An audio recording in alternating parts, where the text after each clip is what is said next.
بسم اللہ الرحمن الرحیم۔ پیارے دوستو، اگر میں آپ سے سوال کروں کہ تاریخ کا سب سے امیر ترین انسان کون تھا تو یقیناً آپ کا جواب ہوگا قارون۔ اور کیوں نہ ہو، اس کی دولت کا یہ عالم تھا کہ صرف اس کے خزانوں کی چابیاں اٹھانے کے لیے طاقتور مردوں کی ایک پوری جماعت درکار ہوتی تھی۔ جب چابیاں اٹھانا ہی اتنا مشکل تھا تو پھر ان خزانوں کو کیا عالم ہوگا۔ کیا آپ جانتے ہیں کہ قارون نسل کے اعتبار سے کون تھا؟ اس نے یہ لامحدود دولت کہاں سے اور کیسے حاصل کی؟ اس کے پاس کون سا ایسا علم تھا کہ جس نے اسے دنیا کا امیر ترین شخص بنا دیا؟ اور سب سے اہم سوال یہ کہ اس کی موت کے بعد یہ سارا خزانہ کہاں چلا گیا؟ کیا آج تک کسی کو اس خزانے کا کوئی سراغ مل سکا؟ آئیے سب سے پہلے یہ جان لیتے ہیں کہ قارون کون تھا۔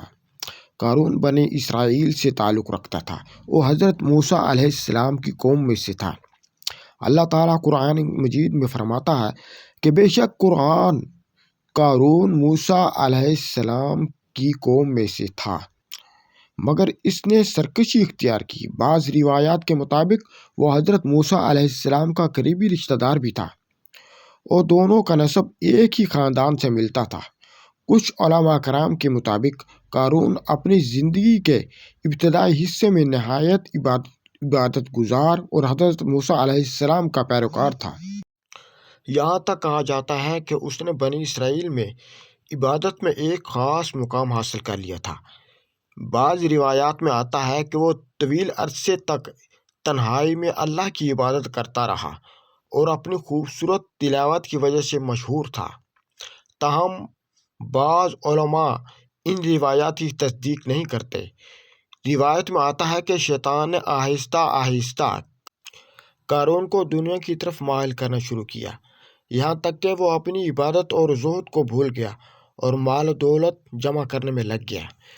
پھر اللہ نے دنیا اس کے لیے کھول دی اور وہ ایسی دولت جمع کرنے میں کامیاب ہو گیا کہ جس کی مثال تاریخ میں نہیں ملتی۔ اب سوال یہ ہے کہ قارون نے یہ دولت کیسے حاصل کی؟ اس بارے میں مختلف روایات ملتی ہیں۔ بعض کے مطابق وہ تجارت کرتا تھا اور اس میں بہت ماہر تھا۔ کچھ روایات کے مطابق اسے کیمیا کا علم حاصل تھا، جس کے ذریعے وہ دھاتوں کو سونے میں تبدیل کر لیتا تھا۔ ایک روایت میں یہ بھی ہے کہ اسے اسم اعظم کا علم تھا، جس کے ذریعے اس کی دعائیں قبول ہوتی تھیں۔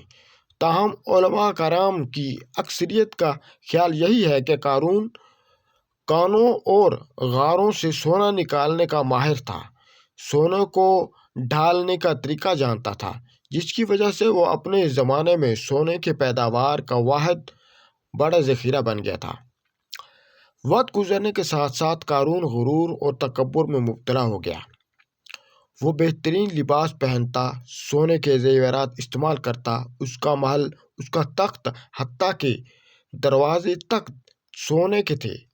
اس کے خزانوں کی چابیاں اٹھانے کے لیے درجنوں طاقتور آدمی مقرر کیے گئے تھے۔ قرآن مجید میں اللہ تبارک و تعالیٰ فرماتا ہے کہ ہم نے اسے اتنے خزانے دیے کہ ان کی چابیاں طاقتور مردوں کی جماعت پر بھاری تھیں۔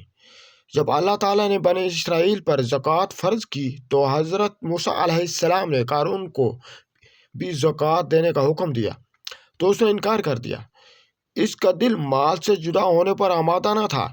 اس نے لوگوں کو حضرت موسیٰ علیہ السلام کے خلاف بھڑکایا اور یہاں تک کہ ایک بدکار عورت کے ذریعے ان پر الزام لگوانے کی سازش کی، مگر اللہ نے حضرت موسیٰ علیہ السلام کو سرخرو کیا اور سچ سب کے سامنے آ گیا۔